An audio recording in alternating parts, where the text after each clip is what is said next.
And hello everybody, welcome back to the channel guys. I hope you're all well. Before we do get into today's video, as always, please do smash that like button and subscribe to the channel for daily Liverpool content. Guys, in today's video, as always, here to bring you up to date with all of the latest Liverpool news from the last 24 hours, as a giant twist in a few different areas has emerged. We'll be discussing this massive news, of course, in today's video, but most importantly, absolutely buzzing as we do return back to action after a long international break, and thank God that's the last international break now till March. Again, happy days for Liverpool. We're currently top of all our leagues and still in all competitions at this moment in time, and I just can't wait to watch us again this Sunday against Southampton. I'm so excited when Liverpool are playing, and it's a joy to watch us currently at this moment in time, and hopefully our form continues. We've got some tough challenges ahead of us, Southampton, Real Madrid, Manchester City, so yeah, we need to be at our best going forward for these games, and hopefully we can continue this form going into a testing period. I've always felt that this Christmas period that we're soon approaching is where champions are crowned. I think this is the biggest part in terms of you get through this, winning all your games, you stand a very, very good chance of still being there come the end of the season. So here's hoping we get off to a really good start against Southampton. But ahead of it, guys, we do have some injury problems, but there's also some injury boosts as well. Of course, Trent Alexander-Arnold is now a doubt ahead of the Real Madrid game after picking up a knock. He did train a part of the session, but Arne Slot provided several key fitness updates and ruled Trent Alexander-Arnold out definitely against Southampton and declared him a doubt for Liverpool's two subsequent games against Real Madrid and Manchester City. So that is a blow in itself. Trent is a key component to what we're all about and what we do. So again, it's always hard to replace him. However, thankfully, it's not for a long period of time. It's just annoying that it's for two really, really important games. So the vice captain, of course, is going to be out this Sunday, definitely. And then Real Madrid and Manchester City is a doubt for. He isn't the only absentee, however, with Alisson, Federico Chiesa and Diogo Jota all missing. But Harvey Elliott is now in contention to make the squad after 2 months out. Slot confirmed that Alisson, Chiesa and Jota are expected to be back within now and a few weeks. The Liverpool's Italian took part in the opening part of training on Friday, as did returning youngster Jadon Dans. So again, update in regards to those, a bit more of a positive, yeah, that's that. Alisson's return plan has been explained by Slot, who doubts he will start against Madrid in the Champions League next week, but should be back soon after. So it's a bit more positive news with regards to our injury problems.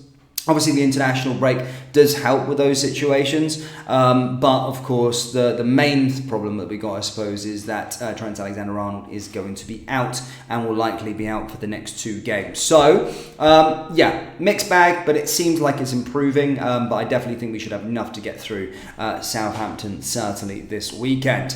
Now, moving into another twist, guys, our title rivals, Manchester City and Arsenal, have been handed a huge blow. And now, again, just to clarify, I don't like to celebrate our rivals, our title rivals, having players getting injured. I don't do that, but it's naive or stupid to not think that this doesn't give you a boost. The fact that, especially with Manchester City, Mateo Kovacic is out injured now for a month.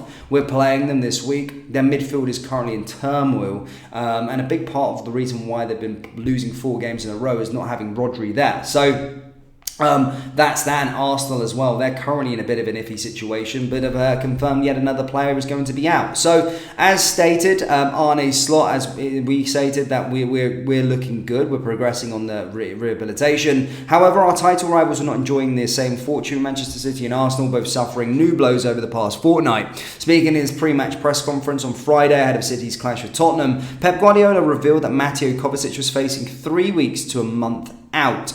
City do have John Stones, Akinji and Nathan Ake all returning from injury, while Jack Grealish, Jeremy Doku and Phil Foden have all trained, but the loss of another key midfielder will be a concern. Rodri remains out with City heading to Anfield on December 1st. It remains to be seen how Guardiola sets his side up without either of their established defensive midfielders. Ruben Diaz is another absentee for City, while young forward Oscar Bob is still not fit. Meanwhile, down in London, Mikel Arteta has confirmed on Friday that Ben White has undergone knee surgery and would be out out for a few weeks as he recovers. We know that Ben is going to push every boundary, but it's got to the point where we have to protect the player, and we've decided to do the surgery, he told reporters by BBC Sport. He agreed with that. That is going to keep him out for a few months. Arsenal's injury situation is otherwise improving, though Tomiyasu still is out, but Ricardo Calafiori is now in contention for the return against Nottingham Forest on Saturday.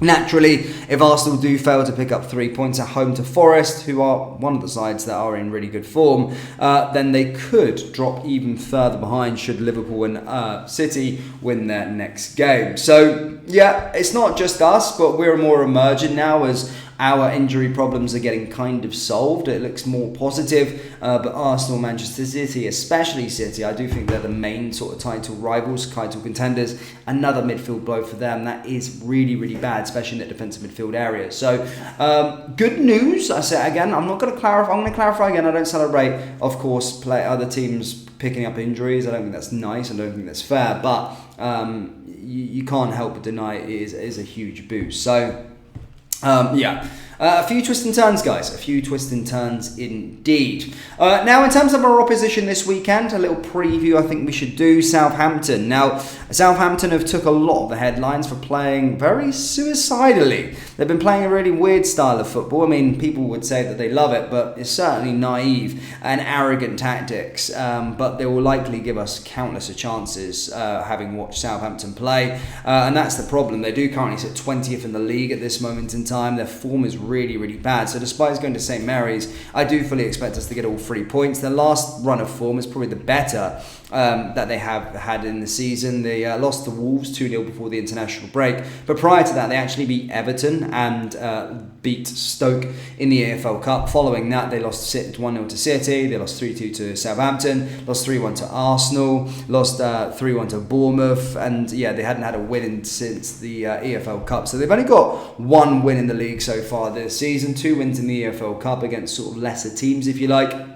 But certainly a side that are struggling, and certainly a side that, again, we talk about managers that don't try and go away from our philosophy. I think Arne Slot's a great and a brilliant manager. He does prepare his team based on the opposition. But Southampton fall into this trap that everyone seems to think nowadays in football, that it's sexy just to keep focusing on yourself and play a certain way. It's all great when you're Pep Guardiola of Manchester City, but playing like that way when you're Southampton, 20th in the league, is certainly not good enough. But in a boost for us, it will create a lot of opportunities for us. So hopefully the boys have their shooting boots on and we can get all 3 points down on the south coast. But Liverpool fans, still only your thoughts on the massive news and the twists that have emerged down there in the comment section below. Let me know your score predictions down there in the comment section below as well. I'm going to go for a 4-0 Liverpool win down on the south coast. Let me know yours down in the comments. Hit the like, hit the subscribe button, and I will see you all next time. Take care. Peace.